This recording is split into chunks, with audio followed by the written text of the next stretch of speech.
Hello and welcome to MINYIP. I'm your host, Blake, and I'm joined by Clinton. How are you, Clinton, after the international break for FPL? I'm going well, thank you, Blake. The international breaks are they're interesting. You obviously miss it for a long time, but I think after the score that I got last game week, it's pain. It's pain for 2 weeks, and now I can finally, hopefully, get over this hump and get a respectable score back on the scoreboard, and I can forget about it because it's been 2 long weeks. Yes, definitely. It would be a long 2 weeks if you perform badly in the last game week. It's been interesting not having soccer for a couple of weeks, but it's good we're back for our FPL GW8 Preview show. So it's good to have you all joining us, whether you're listening today. So whether you're on Apple or Spotify podcasts, or whether you're tuning in on the YouTube with our improved graphics. People are starting to click on that we've got our improved graphics, Clinton. So wherever you're joining us today or listening, hope you enjoy the show. Make sure you like, comment, and subscribe so we can continually improve the show and make the experience even better for you. So let's get stuck into our show this evening. We're currently recording on Friday night prior to our Saturday kickoff. So all the ownership stats and prices as of Friday night. So game week 7, last game week, Man United defeated Everton. Oh no, sorry, it was a draw. Man United 1-1 versus Everton. That's a good start. Reading through the fixtures, Burnley was a draw versus Norwich. Chelsea 3-1 Southampton, Leeds 1-0 to Watford, Wolves 2-1 Newcastle, Brighton draw versus Arsenal 0-0, Crystal Palace 2-2 draw Leicester, Spurs 2-1 Aston Villa, West Ham 1-2 Brentford, and Liverpool 2-0 Man City. Well done, Blake. I'm not sure why you're laughing. I'm not sure why you're laughing so hard, but that was well read out. It seems like a long time ago, those fixtures. I'll let you explain why you're laughing so hard. Go ahead. So you called me out about probably 3 game weeks ago about my pronunciation of verses, and I just can't get it out of my head to say it correctly. I try to tell you, just avoid it. Avoid saying verse. And so I tried to avoid it just then. And I said it for half and tried to avoid it for the other half. And it caused me to pause and stop while I was reading out the whole fixture. So that was really, I hope you enjoyed that. We've still got 31 game weeks to get it better, Blake. It's all good. Yeah, maybe next week. So yeah, some good results there. Chelsea. It feels like a long time ago, Blake. So it does. Even looking at those results, I think it was a long time ago. And the thing that does stick out in my mind was the Liverpool and Man City game. I was expecting, for my team anyway, I was hoping for it to be low scoring and especially Man City to keep a clean sheet. And I needed Mo Salah to have a quiet game. And that did not happen at all. And yeah, that was one big reason why my game week was ruined. Yeah, there's some low scoring games there. There's Chelsea, the high scoring game of the game week with 3 goals. It's a shame they couldn't pass to Lukaku for the whole game. He was out in the open many times, and it's like they didn't like him against Southampton because they just didn't pass him the ball, but they still managed to get 3 goals. So that was the biggest goal scoring game of the game week. And being so long ago, we won't touch on it for too long there, Clinton, but I was the only one to get any of the predictions correct. I had the 0-0 draw of Brighton and Arsenal. So well done. Some good predicting there by me. I anticipated it was going to be a very defensive game, and it was. So maybe this week, Clinton, you can pick one right for us. Some top scorers of game week 7. The top scorers: Llorente 15 points. Huang, 13. Salah, 13. Chalobah, 11. Azpilicueta, 10. Have any of those, Clinton? I did not. 61% of the competition have Salah, and I'll touch on my team shortly, but I don't have him. And Azpilicueta was one that I was weighing up to bring in, and I didn't. I brought in Cancelo instead, and of course, that was a 10-point difference right there. Yeah, you've been very unlucky with your bringing in and out of Cancelo, but hopefully that'll turn around for you shortly. Huang's starting to make his way into a fair few teams as well now. He's up to 4.7% ownership, but I expect that to keep going up the way he's been showing up for the Wolves lately, and some lesser owned players there in Chalobah in 2.2% of teams, Lonche in 0.3 as the top scorer of the round, and price at 4.5. Did you see his performance at all there, Clinton? No, I missed that game. Missed the Leeds game. The low scores from game week 7. So, like always, these are our highly owned players who blanked for the game week.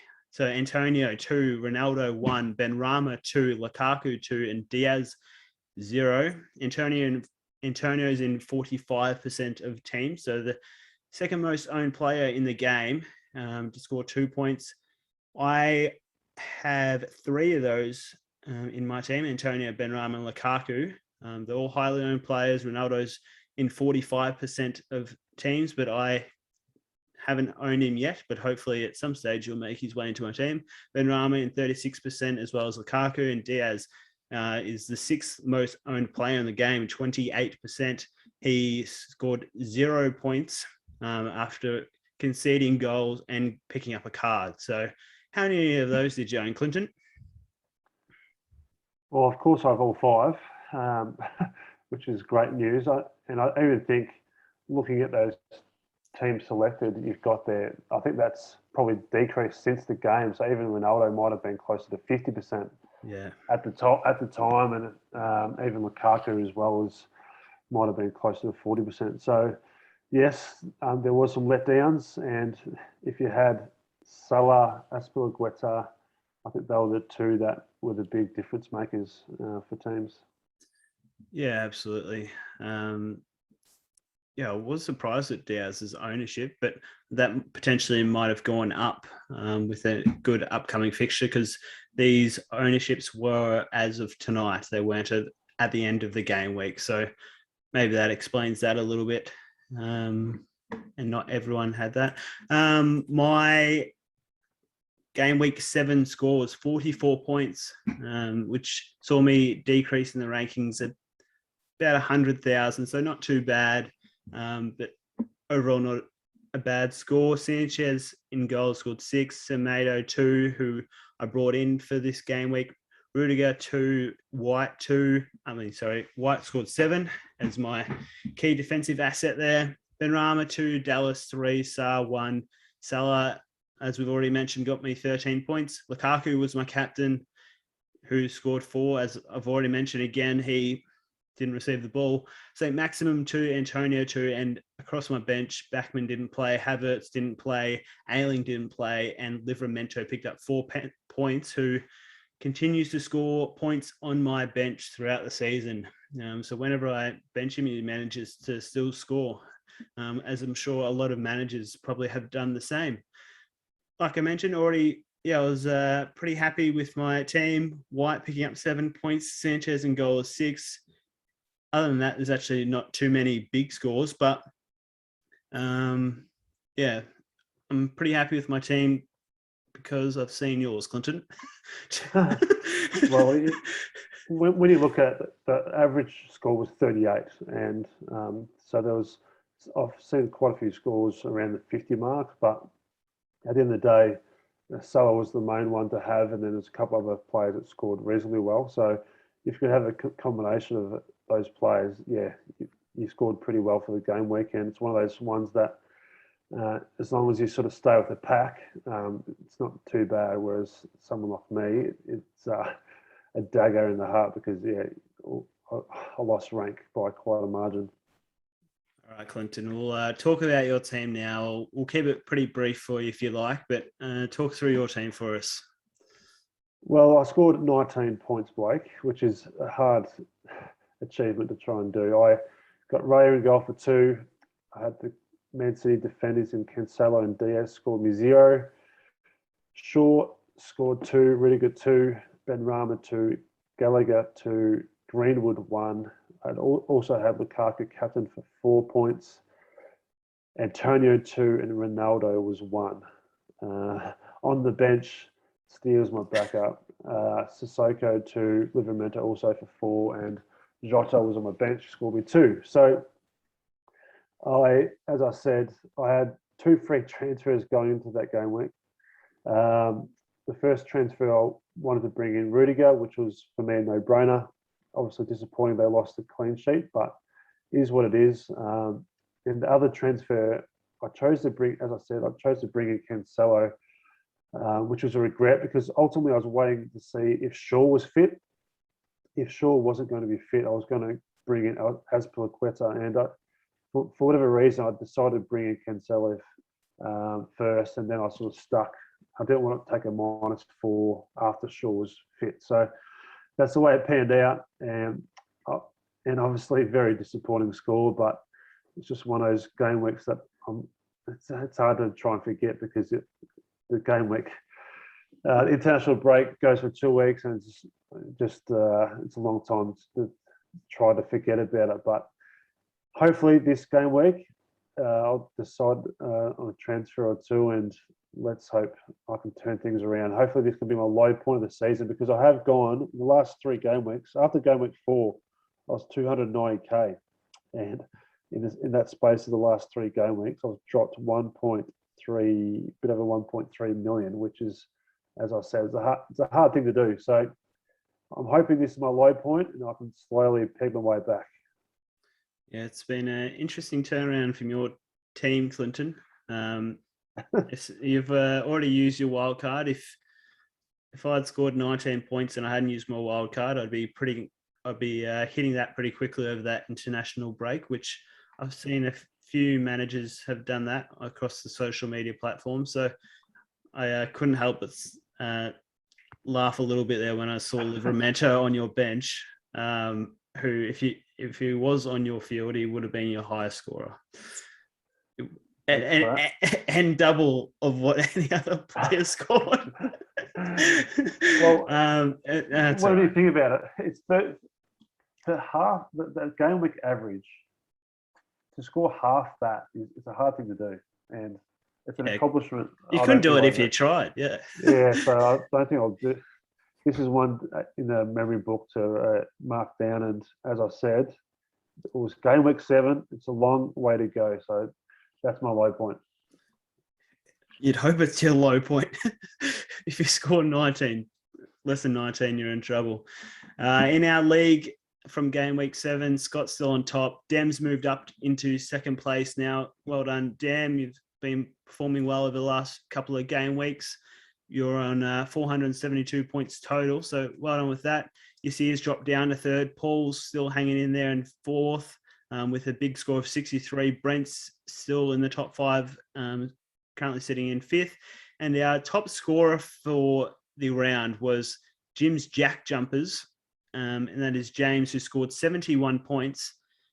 The interesting thing about this team, Clinton, is I personally know James, and he copied my starting team from our game week 1 show, and he's only made about 2 or 3 transfers throughout the whole season, and he's pulled out this massive score of 71. So players like Vardy, St. Maxim, who I've had since the start, he's owned those players the whole way through, and he scored massive this round. So well done, James. You're copying me has paid off for you this time, but you've beaten my score by about 25 points. So well done, James. 71 is a lot more than 19. Maybe you should have copied my game week 1 team, Clinton. You would have had Next a good. slide, Blake. Yeah. Let's move on. Let's move on to this week. Let's move on to this week. We kick off our transfers in with a player that you talked me out of at the start of the season. So it was Townsend is the most transferred in player with 356,000 managed, just over, transferring him in. Cancelo is the second most. Huang, Salah, and Vardy. Cancelo, I'm potentially getting him into my team as well this game week. 351,000. Huang, 251,000. Salah, for the managers that don't own him, 226,000, and Vardy 175,000. He's been performing very well in front of goals, Vardy, and each week he's just putting in the goals. So yeah, you already own Cancelo there, Clinton. Are you considering any of those other players, Townsend or Huang or Salah? Well, Salah is a pretty handy player.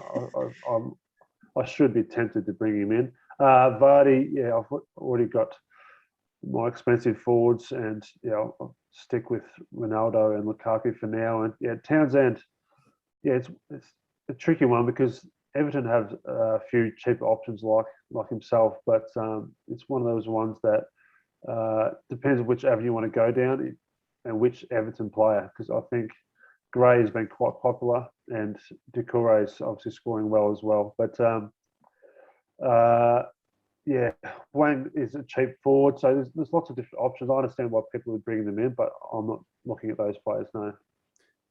Yeah, from the start of the season, Townsend might not have been considered as much just because of Richarlison and Calvert-Lewin, who are not playing at the moment. So it's probably provided him with an avenue to score more points, taking shots around the field. So the total transferred out, the most transferred out player is Ronaldo, 282,000 managers transferred him out. So you've just talked about those big forwards there, Clinton. Ronaldo and Lukaku are the most transferred out players.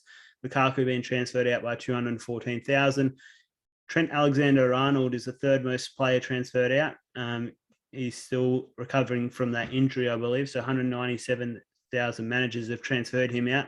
And to round out the top 5, Greenwood and Pogba, the Man United assets there, about approximately 180,000 each. So a lot of Man United assets that are going out of people's teams there, Clinton. Do you think that's because of their form recently, or because of fixtures coming up, or why do you think people are transferring out Man United players? Well, it's a bit of form, obviously. They drew last game week, which was disappointing, and Ronaldo was benched, which was a big surprise. I think people are just reacting to that, whereas I think they're predicted to be one of the top teams this year. I think there's a fair bit of pressure on the manager now. So I do think Ronaldo is now's the time for him to deliver. So I think people just react to the fact he was benched. Lukaku, they've got great fixtures, Chelsea, and at the start of the season, everyone was wanting to bring him in at this stage. So it's surprising to see everyone's transferring him out. Obviously, just spreading funds around the teams, but they're in terms of Man United, they're always conceding goals, and they're not in great form as we speak. But I wouldn't be surprised if we start seeing them find a better way to attack and feed Ronaldo the ball more. So I'm definitely happy to keep both Ronaldo and Lukaku. Trent Alexander-Arnold, as you mentioned, he was injured. He didn't play in game week 7, but he's now been declared fit. So those 197,000 managers who've transferred him out will probably regret that, because they play Watford and he's very likely to score. And Greenwood and Pogba, after a good start to the seasons, have dropped away with Man United's form. So, I think the other thing to mention about all those transfers, both in and out, is the South American players who have only literally played in the last few hours and have very little time to fly across the world to play this game week. So there's quite a few really important players to teams that won't be playing, and I think Liverpool have a few, so even Man City. So there's a lot of those players to consider if they're in your team or not. Rafinha is one as well that's pretty well owned. Unlikely to play due to the fact he literally played a couple of hours ago and has about 30 hours until he's meant to play for Leeds. So that's something to be mindful of for this game week if you have those South American players. Yeah, like you, I was very surprised people are transferring out Lukaku with the fixtures he's got coming up because they're still all lit up green. He's got Brentford, Norwich, Newcastle, Burnley, and then Leicester over the next 5. And so Chelsea have still got a great run of fixtures. So even though they didn't pass him the ball as he wanted it last game week, he is still a quality player, and I expect him to score a lot of goals over the upcoming fixtures. Leeds. Just sorry, Blair. I think that he actually had a couple of chances, just didn't quite go his way, and there was one goal that Werner just took away from him. So I think the other thing was he was flagged. And as soon as a player is flagged with an injury, people just think they need to sell them. So it's one of those ones I mentioned last international break that sometimes they may have a slight injury throughout the international break, but then they come back and play. And I think that's a classic case. And Rudiger is another example, and Jota is another one that's flagged. But I do think I expect them all to play. So people do get scared of the fact that they're flagged with injuries, then they sell them straight away. So that's something to be mindful of as well. Yeah, a couple of furfies there for you, Clinton. The Leeds have some pretty good fixtures over the next 5 game weeks as well. So they've got Southampton away this week, and then Wolves at home, Norwich, and to round out, they've got Leicester and then Tottenham. Tottenham will be a tough game for them, the form they've been in. Wow. And some other teams with some good upcoming fixtures. Arsenal still got pretty handy next 4. Wolves are still looking good over the next 4 game weeks. So I'll be surprised if managers aren't looking, if they're not looking at assets from those teams. Some teams with some tougher runs. Watford still have a tough run for managers that are considering players for Watford. Every game's looking difficult for Tottenham at the moment. They're struggling, but hopefully they can return to form soon and Harry Kane can start getting some goals. And Man United do have some tougher fixtures over the next 4 game weeks, but they are a quality side, and it'll be interesting to see how they do go over the next 4 game weeks. As you already mentioned, there is some pressure on the manager, but they do have some quality all across the pitch there. Who do you like with some upcoming fixtures, Clinton? Well, I think we discussed pre-recording the colours are maybe a little bit skew-if, but I like Man City's next 3.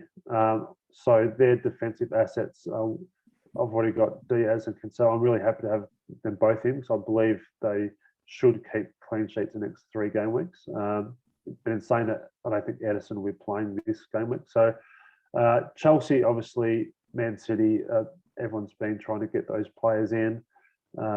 Liverpool have a great fixture this week, which is Watford, but then they run into a few tougher opponents. So it all depends on what part of your team you're trying to make better, because I think everyone's trying to maybe bring in more expensive defensive options, and Chelsea and Man City are the main 2 teams for that. And then it's about juggling the rest of your team with funds. And I know people are still, there's a lot of people on wildcard as well. So even with the transfers, they haven't been calculated in, but I expect a lot of people to be selling Ronaldo, whereas he's someone I'm, as I said, backing in for the next few game weeks to hopefully turn it on and hopefully punish those people who've been selling him. So the other one is Arsenal, and they're looking okay. And I know Ramsdale is being brought in by a lot on wildcard as well as their goalkeeper. So there's a few teams there with good fixtures, and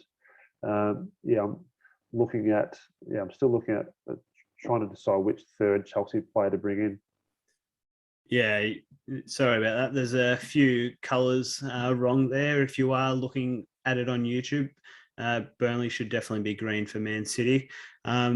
It's important to note as well, the next international break is after game week 11. So if you're like me and looking to use your first wild card after game week 11, it's important to consider the next 4 upcoming game weeks. And so I'll be looking at Chelsea, Leeds, Arsenal, Wolves, and hopefully targeting those fixtures and get in some points just before the next wild card. And then let's get into our watch list, Clinton, so that my watch list will include some of those players. So we're both looking at the same keepers still. They're both still just sitting there on our watch list. McCarthy, I'm actually considering strongly as a backup for Sanchez because he has the good fixtures for when Sanchez doesn't. But the Brighton defense are holding up quite well. You've still just got Mendy and Edison there, Clinton. Yeah, I'm happy with Raya, the Brentford goalie. If I do make a transfer, it'll be it's unlikely, but I'd probably pay up for an expensive one. So it all depends on how Raya goes next few game weeks, but I can't see myself changing that. And as you've already mentioned, you're still looking at an extra Chelsea player. So as per Quetta there, is it Reece James you're looking at in defence and Chilwell? Yeah, I've just got the 3 of them there because I'm pretty happy with my other spots in my defence. Trent is on my watch list, but I'm pretty much going to bring him straight back in. I traded him out there last game week, I think. So I'll be getting him back in probably this week. And then, yeah, if I do make another change, it will be perhaps one of the Chelsea defenders. And that's why I've got those 3 there, along with Cash, who I still don't mind for Aston Villa. Yeah, I've got one spot on my defense, which I'm looking to upgrade. So I'm potentially considering moving my Chelsea assets around to get Chilwell. But Alexander-Arnold's definitely another option for me. But I currently don't own any Man City players. So Diaz and Cancelo are on my watch list. And Duffy is the cheaper option in defenses on my watch list. Go across the midfield now. We have a few in common there. Again, I'm looking at Man City assets. So Foden's on my watch list. He's been performing quite well since he's returned. Son, once Tottenham turn around their form, he'll be under consideration for me. And Arsenal have good fixtures. So Saka's been playing quite well as well. So Arsenal, he's the man I want in my team if I am going to go pick a player from Arsenal with the good upcoming fixtures. You've got Mount, Gray, and I've got a spelling error there, but Membello. Yeah. Did you just notice that as well? Thank you. Yeah, I did. It's actually a long way off, but I typed it in as you were telling me over the phone about your watch list, and then I forgot to change that. So no, it's all good. It's Mbomo. He plays for Brentford. He pretty much plays alongside Tony up front. He's only 5.5, I still believe. He might be 5.6 now. He plays up front for Brentford.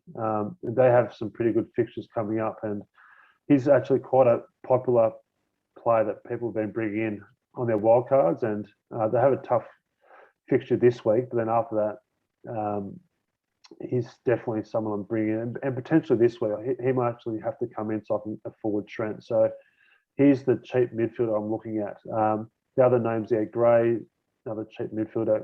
Mount is the player that I want to mention is because Chelsea, despite scoring 3 goals last game week, they haven't been, I think, moving the ball that well and scoring with much potency this year. So I think that'll actually change. I think Mount's the player they've been missing a lot. So a lot of people have doubled up Chelsea in their back line and obviously Lukaku up front. So I potentially might get Mount in the midfield as a bit of a differential who I think will add a bit more flair to the midfield and create more for Lukaku. So he's one I'm watching as well. Yeah, on my watch list, I've got Rafinha there.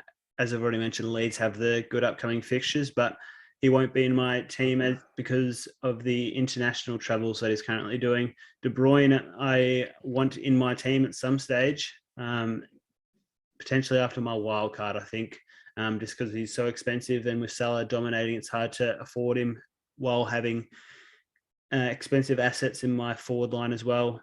And speaking of expensive assets in my forward line. Ronaldo is on my watch list. He will most likely come into my team when I wildcard. Vardy's been performing well, and Tony's also been playing very well, Clinton, and they're on your watch list. Yeah, I think, as I said, I've gone down an avenue every week. I've gone down this avenue of having an expensive forward line, and I'm very well. I was pleased at the time, but to have Lukaku, Ronaldo, and Antonio up front, that's I called it the Holy Trinity, but it's ultimately been my downfall because they've let me down. But as I've said, I've laid my bed. I'm going to lay in it, and I'm going to continue to keep those three. And if I do change at all, it may be for a cheap player like Hwang or Tony. But it's hopefully this week's the game week that all turns around for me. I wish you good luck with that, Clinton. It's been interesting to see your reactions during the show after your 19 points. This weekend, I've given up describing, say, verse or verses. So we've got Watford, Liverpool, Aston Villa, Wolves, Leicester, Man United, Man City, Burnley, Norwich, Brighton, Southampton, Leeds, Brentford, Chelsea, Everton, West Ham, Newcastle, Spurs, and Arsenal, Crystal Palace. We haven't gone too many predictions the same there, Clinton. Again, there's a small typo there because I don't believe you would have picked Crystal Palace to defeat your Arsenal. No, I did say 2 goals to Arsenal. But I think I'm looking forward to watching some games. I'm hoping, obviously, for Man City to score well and hopefully can be clean sheets. So there's certain players that I'm wanting a turnaround from. There's some, as I said, with a few players, key players missing, especially the South American players. I think it's very relevant. So I think there's some injury news also. So, for example, with Man United, they're missing both Maguire and Varane. They're 2 key centre backs. So I think they're very vulnerable in their backline this game week. As I said, Alisson's missing for Liverpool. Who else is missing there? So Edison's missing for Man City. So there's a few teams that may be more vulnerable than normal. And even with Leeds, they've already been hemorrhaging down back. And now with Rafinha not playing and Bamford injured, it's a great fixture for Southampton to be playing against Leeds. So there's a few relevant games there. So I'm looking forward to watching some soccer this weekend. You've got Man City to have a big win versus Burnley there, Clinton. Yeah, I think I'm not sure the exact results, but I'm pretty sure it's been like 5-0 a lot of times recently. So it's almost like people are expecting for it to be 5-0. So. And I think after that last game versus Liverpool, I'm expecting Man City, the likes of Man City, to really start stamping their authority on the competition, and Chelsea with their fixtures coming up. So I think we'll start seeing a bit of separation between those teams and the middle-ranked teams, and it's all about making sure we get them at the right time and the players aren't resting too much for Champions League, etc. So it's all interesting stuff. Yeah, I've got the Liverpool, Man City, and Chelsea to all have big wins there, being the stronger teams. My upcoming game week 8 team for this weekend, I've got Sanchez and my keeper still, Livramento, Semedo, Rudiger, and White as my defenders. Pretty happy with their upcoming fixtures there. Livramento's got Leeds at home, which is not a bad fixture. And as soon as I put him on the field, he's probably not going to score. But if I put him on the bench, he will score. So can't win with Livramento, but he's currently on the pitch this weekend for me. Semedo's got Aston Villa away. We've already mentioned Chelsea. So I've got Rudiger, Havertz, and Lukaku as my Chelsea assets. I think I've just got to back Havertz in. Hope that he starts and performs well. being that they were breaking down and they're passing a bit, I'm hoping that they will bring him on and play that role. You've got Mount sort of coming on to play that role. I'm hoping they're going to do that with Havertz. So I'm going to back him in. At the moment, I'm still unsure of any transfers I'm going to make because all my players do have good fixtures. In my midfield, I've currently got Ben Rama, Havertz, and Salah. Salah is my captain versus Watford, as I've already mentioned. I think that's a good fixture for him, and they should win convincingly. Lukaku, St. Maximin, and Antonio as my forward. So St. Maximin, we've already talked about him in previous shows, the current run of form that he is on, and being a home game against Tottenham, providing Wilson's not back, he should still be a main scoring target. I'm not sure about Wilson's availability at this stage, but they've all got good fixtures, so potentially I might not make any trades, but I still want a Man City asset because they should have a good win against Burnley. So potentially I might go Ailing to Cancelo, but then I'm not sure who I'll bench. Probably Livramento, and then he'll score on my bench. So it's Watford have got the tough fixtures. Will be on the bench. Dallas, I can't really trust Leeds at the moment, even though they do have a good run of fixtures. So at the moment, I'm going unchanged, Clinton. Just the one transfer, Blake, or you got two? I've only got the one. So yeah, I think obviously happy with the team for this week. I think over time, I think I've said since the start, you always seem to have a bit of a wasted funds on the bench. So it's up to you when you play a transfer, the wild card. But I'm not sure down back, especially a lot of people have a pretty strong backline, and at the moment I'm just looking at sort of Rudiger as a rock solid option. But besides that, obviously Arsenal looking a bit better, but your backline does look pretty vulnerable. Then you add that with Havertz and Ben Rama as someone that people are starting to sell as well. So I think there's whether you may very well score well again, but I think there's maybe in a couple of weeks' time you'll start realising. I think that the team may be in need of a wild card soon.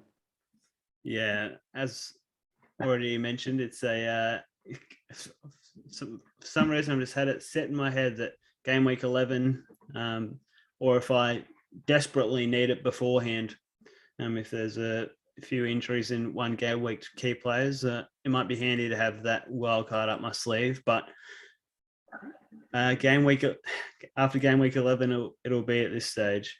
And your team, have you made any transfers yet, Clinton? Well, here I am sort of poking fun at your team, and yeah, my team's coming off 19 points. But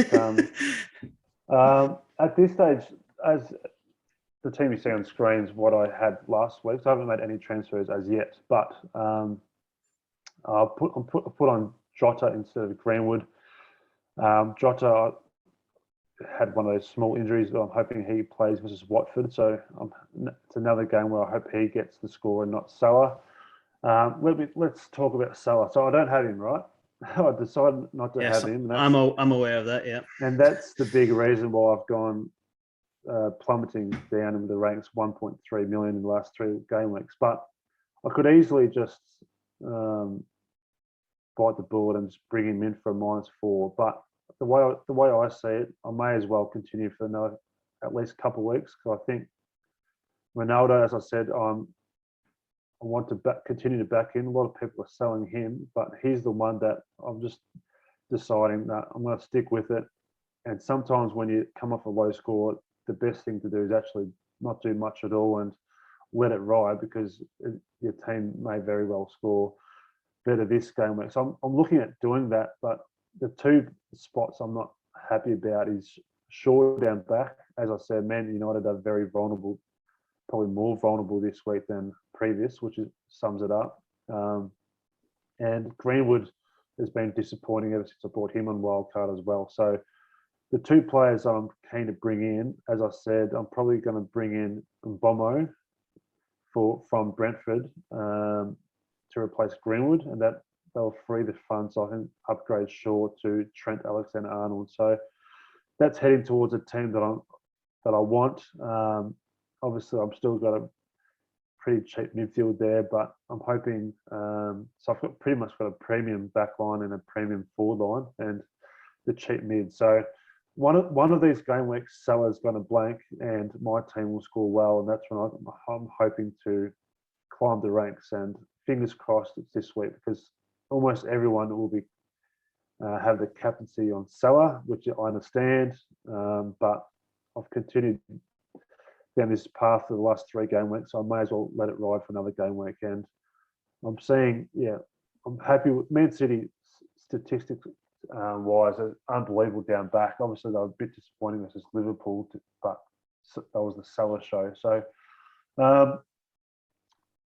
on paper, I'm pretty happy with my team, despite scoring 19 points last week. But I am going to take a -4, I think, this week to take it those couple of Man United players, and I'm hoping Trent can deliver, because that's the reason why I'm taking -4 pretty much, because Greenwood would have been on my bench. So I need Trent to deliver for me, so that is justified. And